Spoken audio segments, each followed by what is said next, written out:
Hey folks, welcome to the Fists Guide. So let's get right into what I didn't cover, which was mostly a lot of timing elements and quite a lot of skills. So I'm pretty sure you want to understand how to be able to time beyond infinity so that you don't do it like this, which feels pretty slow. It's still cool, but it's pretty slow. I imagine, and let's see if I can do it while talking to you. Nope, I can't do it while talking to you. Let me try one more time.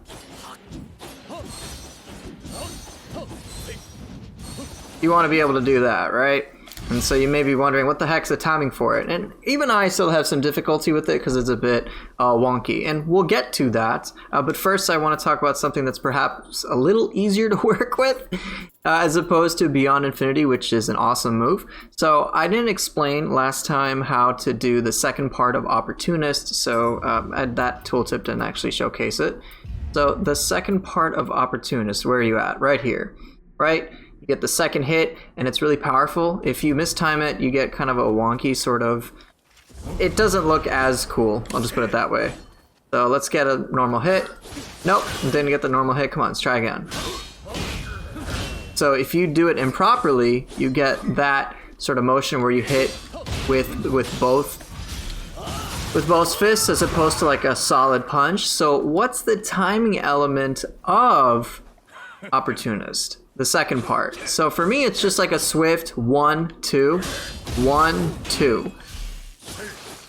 Alright, so once you get the hit, 1, 2. So try to like repeat that count and it'll be a lot easier to work with. You don't want to button mash, you certainly don't want to spam it. So got timely guard timing, so it's just 1, 2. And you can, it's just, takes a little bit of practice admittedly. But you'll kind of get into the swing of it as you just keep practicing again. 1, 2. There's a little delay, you don't want to spam it.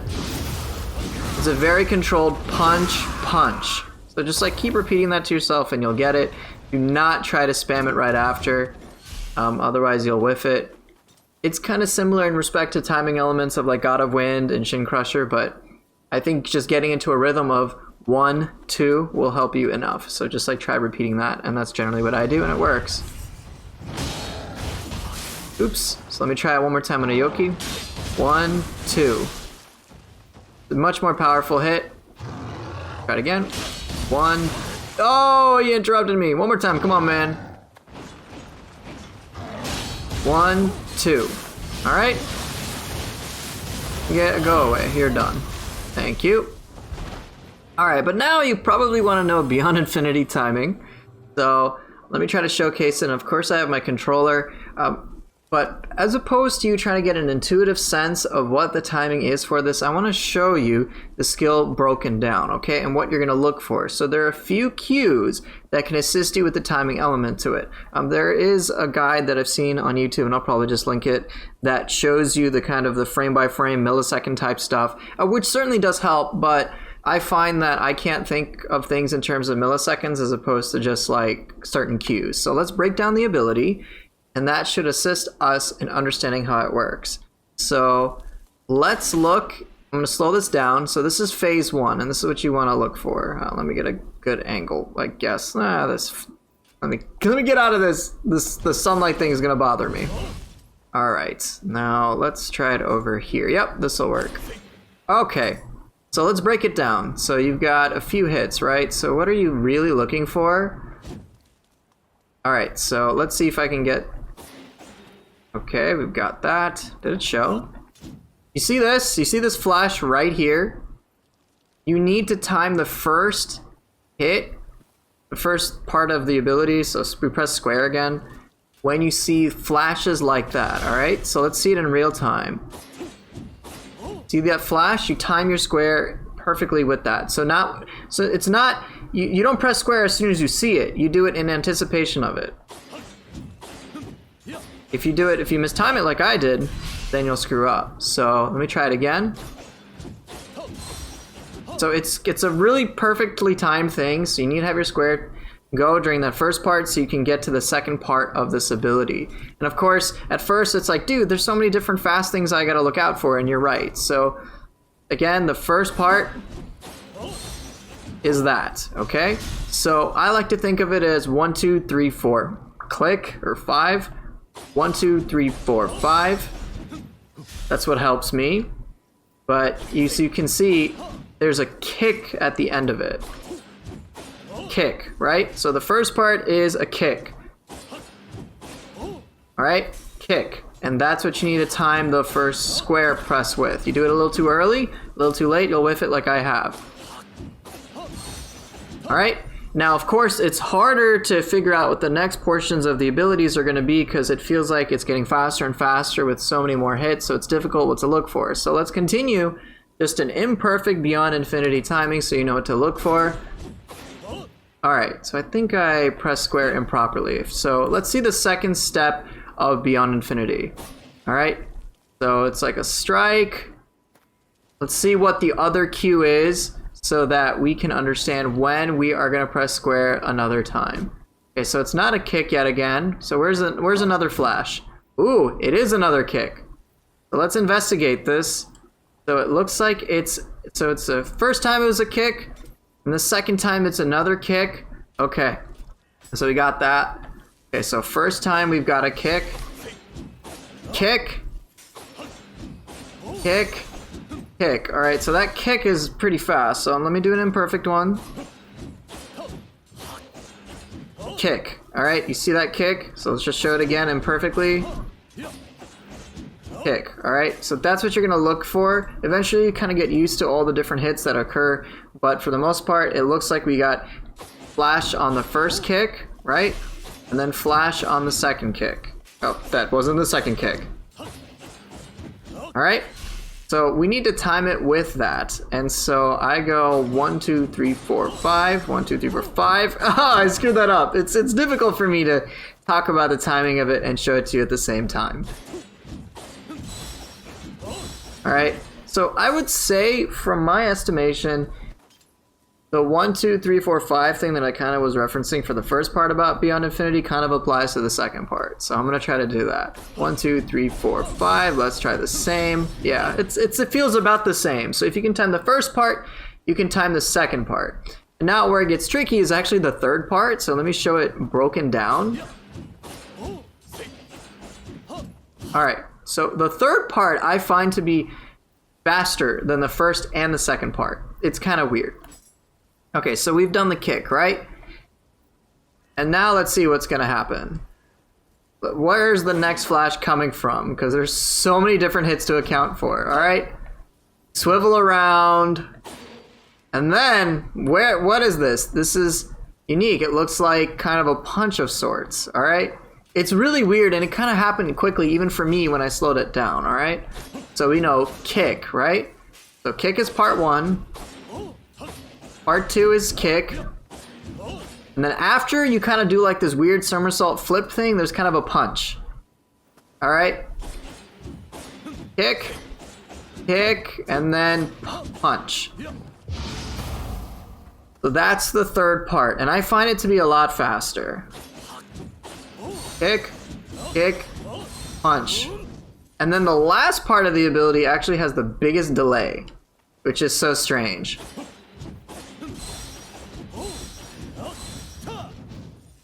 I get a lot of time. So let me show the last part in slow motion.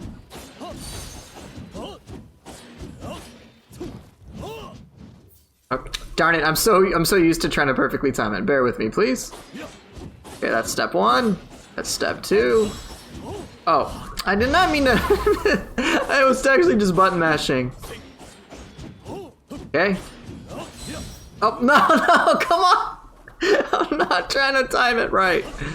Okay, that's step 1. Step 2. Okay, let's see. Did I do it? Okay. Well, let's break it down now. Finally, it took me forever. Alright, so now what are we looking for the last bit? You've got a kick. You got a kick. You got a kick. And then finally, so it's like triple kick. So, okay. And then you can do the finale of it, which looks really cool. Alright, so let's break it down. So first part is a kick. Second part is also a kick. And you kind of flip and then do the punch. God dang it, stop doing it! Alright, here we go. Alright, so then another kick, and then the punch with the kick, and then the final bit is like 3 kicks, and then at the third kick is where the flash comes. So I find that it's extra delayed.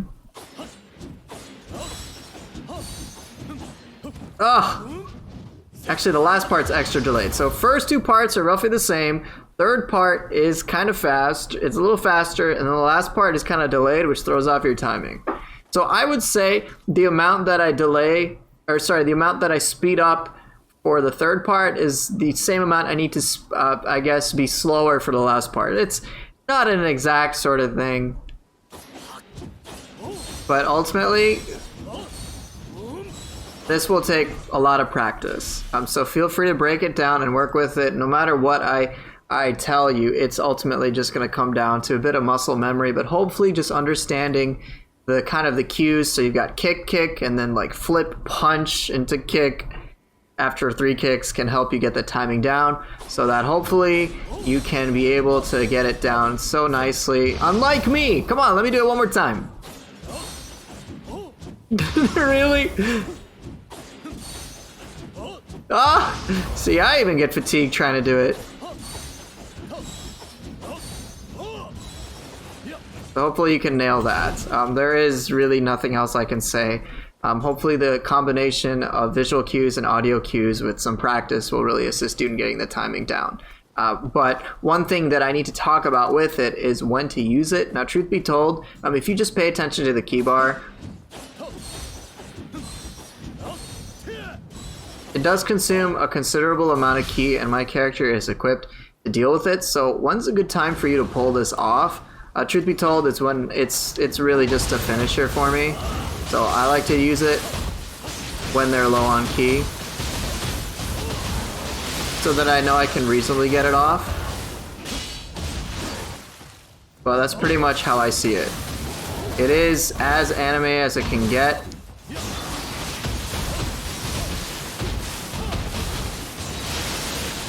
So yeah, when you know you can safely get all the hits, which is usually when an enemy is low on ki, or completely out of ki, it works pretty well. Against humans, it's a little bit of a different story, because as you can see, it's just staggering them for days. Oh, come on. One little interesting feature is with the last hit, if I can do it right, whatever. Get up, dude! Because as you can see, it can kind of knock them back, so it can be pretty nice. Whatever, dude. Okay, so yeah, that's Beyond Infinity timing. That took a long time, my apologies. But I understand you guys probably really want to learn it. So it is ultimately just a finisher move, and it looks really sick and gets a lot of hits. I have seen players like Kagera Shimaru actually use, where is it? Arcana of Vermin to inflict paralysis amongst many enemies. And it works, and it doesn't knock, the paralysis does not go away. So try it out, you'll probably have a lot of fun being able to chain Beyond Infinity or other attacks together when you can inflict paralysis quite reliably. So that can be a lot of fun. But enough about the timing elements of this weapon. We do need to talk about how to showcase a lot of these other skills, and there's quite a lot to work with. And I'm sure just practicing Beyond Infinity alone will do your head in, but let's talk about other skills now. So you can assign a lot of things readily, and I've already mentioned this in the last video, how you could basically do any of the combo enders and high stance no matter what. So Fist of Reckoning, Knife Hand Strike, and Fracture Foe can all be done in high stance if you are able to pre-shift quite fluidly. But let's just now talk about individually when you want to use these things. So Fist of Reckoning is rather interesting in that I'm sure many of you will say it's, what's that? It's the Dempsey roll, right? So if you hold it down, okay, maybe not the best showcase right there. If you hold it down, you'll just get faster and faster. It does have a cap, but it can be really handy. And one thing that is actually quite interesting with it is that if you have, let's say, AA agility, for example, You can and you use a corrupted weapon. Here, I'll showcase this. These are just ideas that you can use. If you use things like Reckless Slice on it, all right? Reckless Slice, so you don't have a key pulse. I want you to see what happens to my key bar while I'm doing it. All right, first let me break the key just so I don't have to worry. All right, now watch my key. Notice I'm getting quite a lot of key back. This works beautifully if you have AA agility.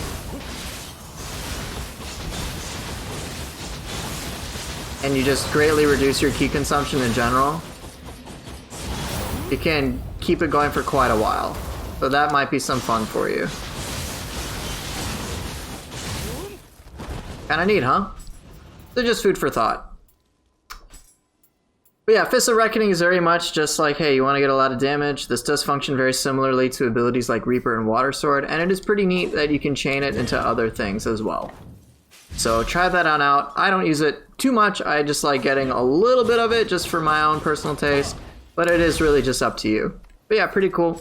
Good damage dealer, and you can have quite a lot of power with it. Battering Ram is reasonably good for key, but as you can see, the main appeal is to send enemies flying. Against yokai, it does a moderate amount of key damage. Does a decent amount.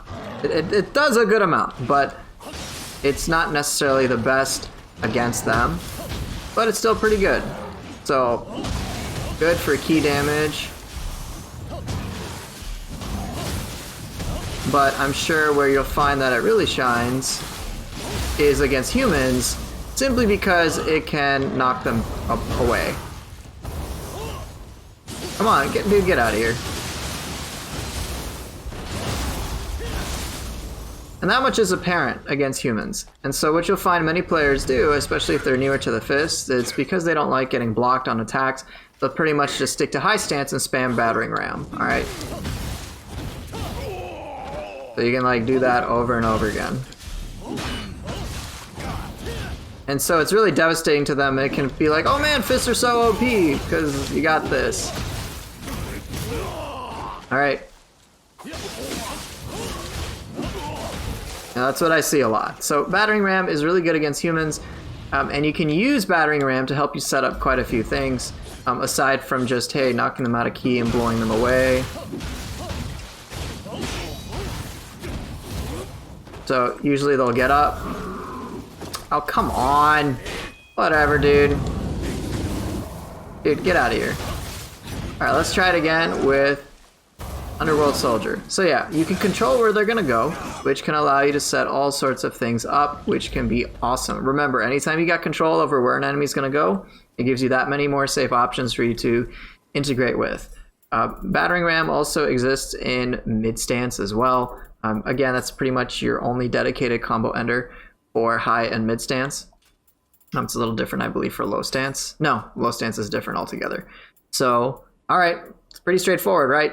Many of Fist's abilities in general are going to be about doing a lot of key damage and a lot of break damage. That is how you play this weapon best. It does have damage potential, of course, with things like Beyond Infinity and stacking a bunch of unbroken stacks, but it's pretty difficult if you're playing this mindfully. Now, we do have quite a few options for our guard abilities in high stance as well. So I'm going to talk about, I'll talk about Wolf Claw in a bit, but let's talk about Spinning Kick.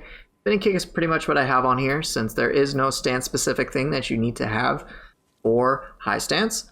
So Spinning Kick is really there for key damage and just in general. And it's a good ability to chain all together. It's, as you can see, the damage it's dealing, even when it hits, isn't necessarily the most. Alright, it's really not that much, all things considered.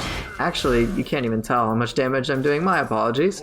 Let me get that on. I don't need life recovery display. What the heck am I talking about? Okay. So let's just show the damage of a high stance strong. Okay, 1900, alright? So how much does Spinning Kick do? Does a lot. It does a decent amount, but it's nothing like super special. Alright, it does less than a high stance strong. But it's 2 hits.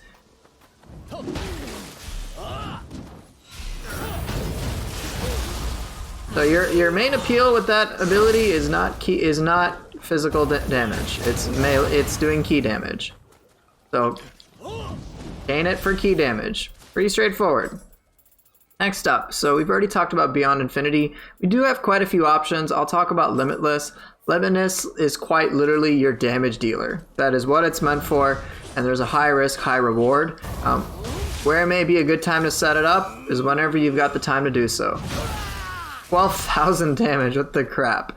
And that's not with any stacks. As you can see, against humans, it knocks them back. It's even more devastating when you have 10 stacks of Unbroken. So yeah, Limitless is, I mean, you will expend all of your ki, but it's really powerful. Let's see how much damage it will do against it, what it'll do against the Yoki. Staggers them. Brief, guaranteed stagger. Oh, but does it hurt to whiff? So bear that in mind. Also, because you are depleting your own ki, you can take advantage of any ki depletion bonuses that you might have, which can be pretty awesome. But yeah, it's high risk, high reward, very powerful. But it doesn't matter when they're out of ki, dude. Right? Look at that sweet, sweet damage. So yeah. Again, pretty obvious. Be very careful with when you're going to use it. What I've seen players do to improve its power even further is actually use Stomp, not in the same stance, of course, but in a different stance. So let me actually showcase. Did I assign Stomp? Not yet. Okay, let me showcase how much damage Stomp can provide to this. So let's just get the raw amount of damage for Limitless just as a frame of reference. Okay, roughly 800, or 8,000 rather, right? Okay, with Stomp, what was that, like 15% roughly? How much will this do? A lot, I take it, right? Oh my god! So yeah, Limitless is your damage dealer, and I'm sure, as you can imagine, you stack a bunch of buffs and stuff like that, it will kick butt. So Stomp really increases your damage, what, maybe 10-15%? I don't know the exact amount, but a good chunk of damage is added with Stomp. So I've seen many players get like 10 stacks or 8 or 9 stacks, then you Stomp and then chain until Limitless for a superb finisher. So yeah. But speaking of Stomp, since I mentioned that, Stomp isn't entirely just about boosting the damage. It can function as just a good normal attack for interrupts as well, but it does have short range, but it can be quite handy.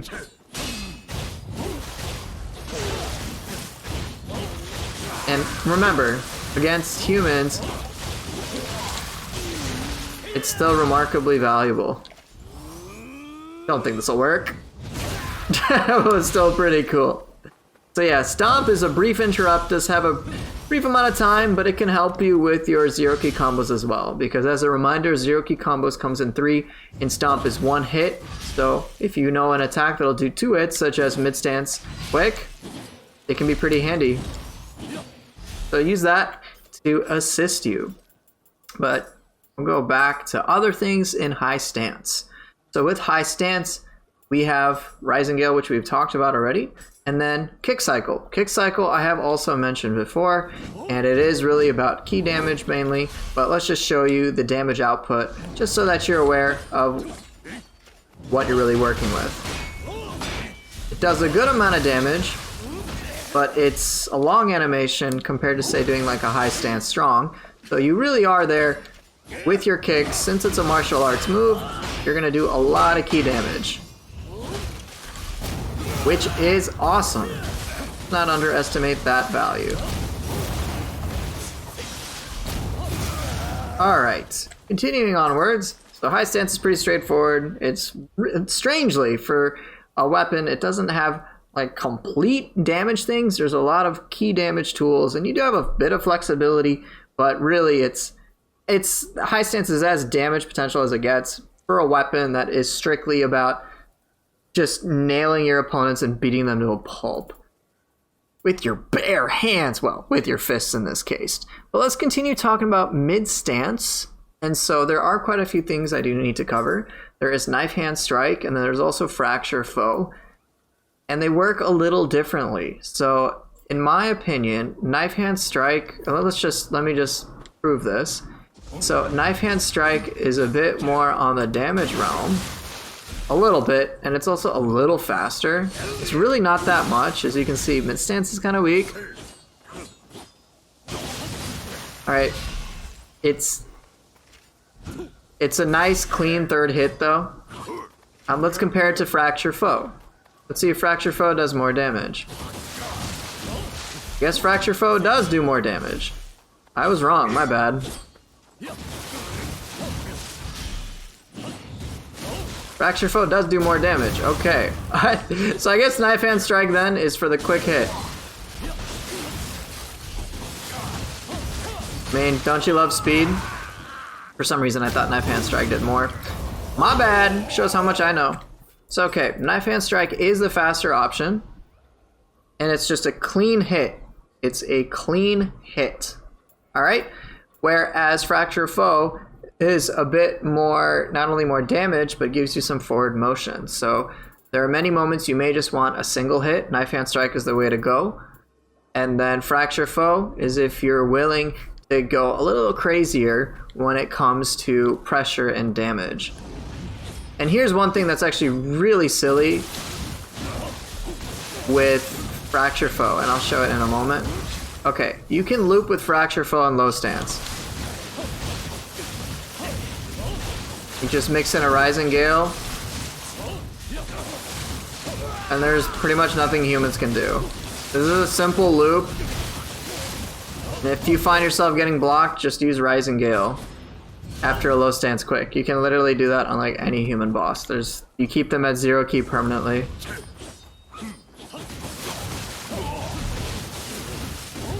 You can generate stacks this way too.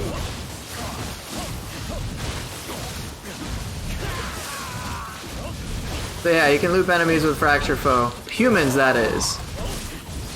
And then Azuna Drop, because Azuna Drop just regenerates all your ki and solves all your ki problems. So yeah, there's the difference. Fracture Foe does more damage. You can still 0 key combo with Knife Hand Strike, but again, remember, you gotta follow the 3-hit rule, and Fracture Foe with low stance is just like you're doing a bunch of extra hits and you can just keep chaining it anyway. So it's particularly generous in that regard. We've already talked about Battering Ram, and then I believe we've talked about Takedown, we've talked about Defensive Drop in low stance, which I'll get to in a moment. There's Wolf Claw. Wolf Claw is a great anima generator in general. I don't believe I'll be able to showcase this, but one thing about it is that if the ability doesn't connect, you can't do the follow-up to get all that anima back. So you really want to make sure you connect with this. It's strictly meant to gain anima. I've seen it gain like 4 or 5 anima. Depending on your setup, you can gain even more. So it really just depends. An interesting option might be using Imperious Strike on it, since you get more anima from it, but so could help. But yeah, Wolf Claw, like, it's pretty straightforward. It's meant to generate anima, so generate anima. Alright, what do we got next? Next up, we do have Reckless Charge. Reckless Charge is interesting in that you've got 2 options. Well, 3 options, actually. You can just do Reckless Charge. You do not have to do the follow-up with just a kick.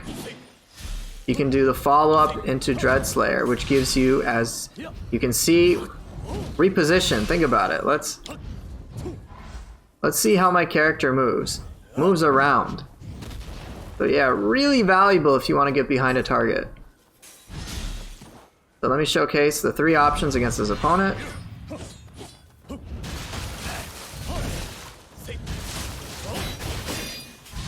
So it really does depend what you're going for. So Dreadslayer packs the most punch, but also has the longest animation time, which again, against humans, if you're repeatedly staggering them, it won't really matter. But let me showcase this against a yokai, in which you may want to pay a bit more attention to what you're doing. With the fist, that is. Alright, come on. Oh, that's right, I got Wolf Claw, whatever. Ah! I'm so used to having Opportunist. Let me put that back on. Okay. So do I just want to charge forward and that's it? And then keep attacks going? Do I want to just do a little quick attack and then have faster pressure going? Or do I want to go harder on the pressure and get a reposition at the same time? This, again, another decision you're going to have to make as you continue to try to kick butt and stuff. Now, truth be told, I personally go for Dreadslayer all the time because I prize the ability to move around my target a lot. Because one of the things that gets me is if a target just hits me and interrupts my pressure when I'm squarely facing them. So I like Dreadslayer, but it is really up to you. So another very flexible, awesome ability. Also, one thing that I didn't really get to accurately showcase is that you actually do reduce some incoming damage because, as the tooltip is suggesting, you're guarding against incoming attacks. So it can assist you to power through many attacks. So if you are, say, a medium or heavy armor user, Reckless Charge is awesome because you take even less damage than you may otherwise have realized. Next is Archer's Impact. Archer's Impact is very interesting, and I have talked about it before, but not so much its utility. Its utility is neat with abilities like Tiger Claws, where you can move your target, but of course, what's awesome is you can decide, hey, I'm gonna dodge an incoming attack and then punish them. It's really awesome when you can learn exactly when to do it. You generally want to do it a little earlier than you may expect, but see how right there I evaded that attack? It feels extra sweet. So think of it as a move to assist you in evading attacks so that you can get that sweet punch off. And of course, if you want to be extra, you can try to do what I do with Tiger Claws, provided you're using Clawed Fists, so that it's awesome. So Archer's Impact is a brief evade. Think of it that, turning an evasion, an evade attack of sorts into an actual punish. It can feel so sick when you avoid moves that are sheathed. Absolutely delicious. So definitely use it for that purpose. Look at that, isn't that cool? I'm close range. Nope. And of course, if they're blocking, guess what? Nice key you got, bro. Of course, you can chain it back to back, but you won't necessarily get any stacks. Come on, buddy. Try to hit me, dude. Nope. Try it one more time. I dare you. Oh, isn't that beautiful? So definitely use it for that purpose as well, on top of just keeping the chains going so you can get your stacks. Remember, stacks are kind of a trap anyway. So continuing on with Low Stance. So Low Stance has some of the stranger abilities for the fists. We've already talked about Fracture Throw and Knife Hand Strike. It is ultimately a matter of preference which stance you put it in, but with what I talked about in the last video about pre-shifting, it really doesn't matter. There's Iron Grip. Iron Grip is an ability that generally is disliked by the community, and let me try to show you why. One, it comes after Low Stance Strong, right? Which has 2 hits, which already feels kind of weird. And also, if I do it, look, he dodges. And at the same time, I also cannot really sequence anything after it. It completely disengages me from the fight, which can be very frustrating. But if you know what an enemy's behavior is going to be, you can control what they're going to do. So while it will stop some aggression, it can be amazing when you know, hey, an enemy is going to dodge away, and if I know they're going to dodge away, well, guess what? They're going to get destroyed. So dodge away, right? Oh, no, you didn't. Not that time. You gonna dodge? Why aren't you dodging? Of course, if they don't dodge, that's awesome. Alright. But yeah, Iron Grip works somewhat against yokai. It's not particularly remarkable. You're just going to see that it's really not really meant for that. And strangely enough, you can get a Key Pulse against yokai. But you can't really chain anything after it. Let's see if... Let me put that to the test. One last time.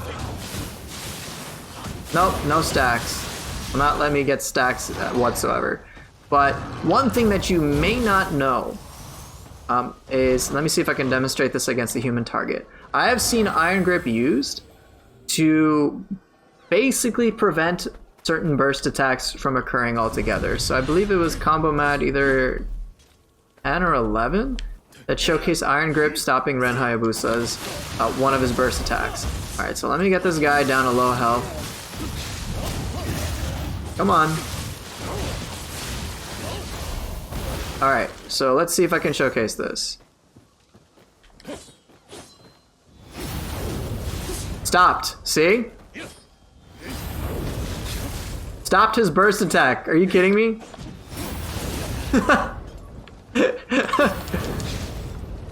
Pretty cool, huh? So now you know, it can be done. So it's in almost a way a reset.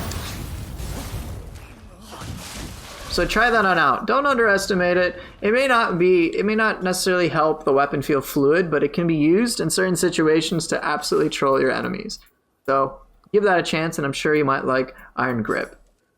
Talk about defensive drop, though. I know I've talked about it in the last video, the various different ways that you can move with the ability, and so on and so forth. And hopefully that makes things clear.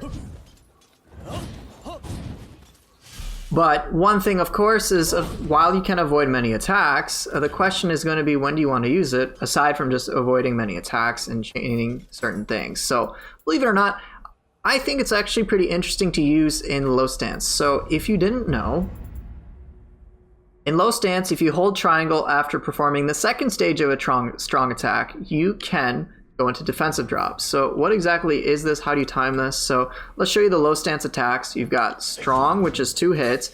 And if you press a second one, so 1, 2, right? So as you're kind of doing that breakdance move of sorts, right after, just basically around that time, actually, you can just hold it. That's even easier. So low stance strong into a hold will automatically go into defensive drop, which can be pretty neat.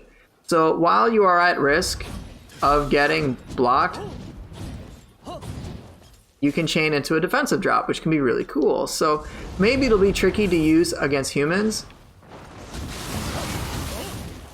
but it's really not too bad against yokai.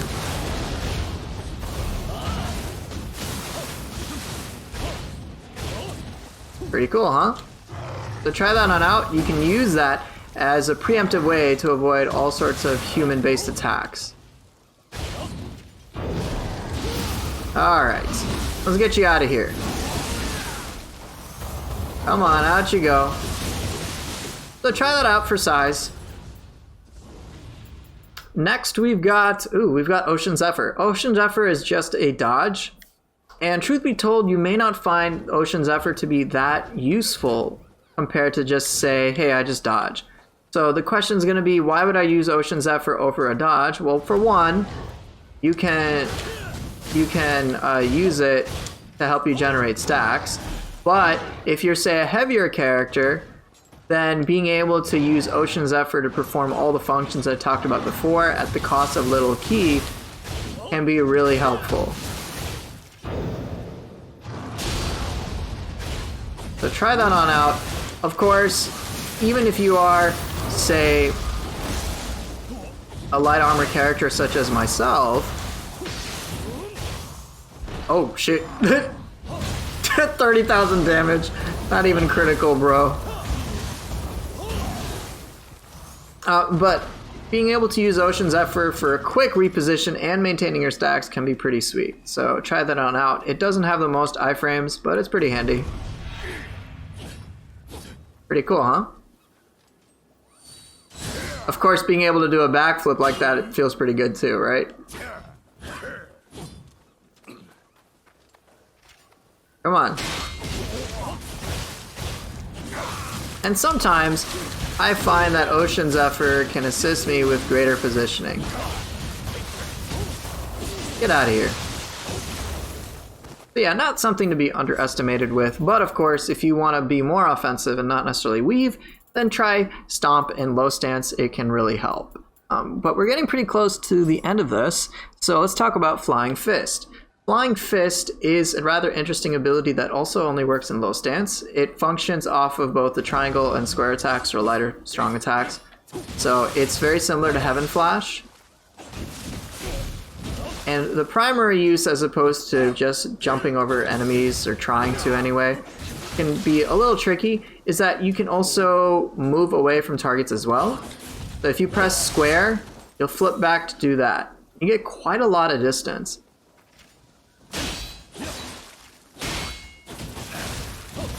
You only get the key pulse if you actually fly back.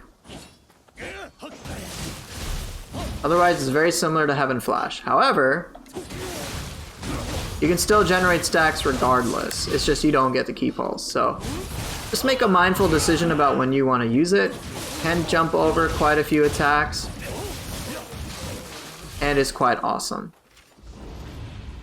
So I think that pretty much just covers the entire moveset of the fists. I know this video is quite long. I was originally contemplating splitting it up, but I know like 10 minutes pretty much was just spent on Beyond Infinity, which is super awesome. But the main thing that you want to do with each of these abilities is find an interesting way for you to chain them together so it does feel like you are breaking the game. And I do find that many players are greatly incentivized to do so. But let's just showcase kind of what's possible if you chain things together so you can kick butt. And of course, if you need to pause to gain your key, do so. It's radically powerful if you just take a moment to pause, or if you don't want to pause, use yokai abilities. That is also acceptable too. So you have many different options to do that. And I find that I like mixing all of them together. Oh, come on! You can see I'm not the best with them, but it's pretty awesome. Okay, let's give him a good old Beyond Infinity, right? Just mistime it because I can. Okay, let me try it one more time. One more time. Nope, I can't do it because I suck. Nice. Nice.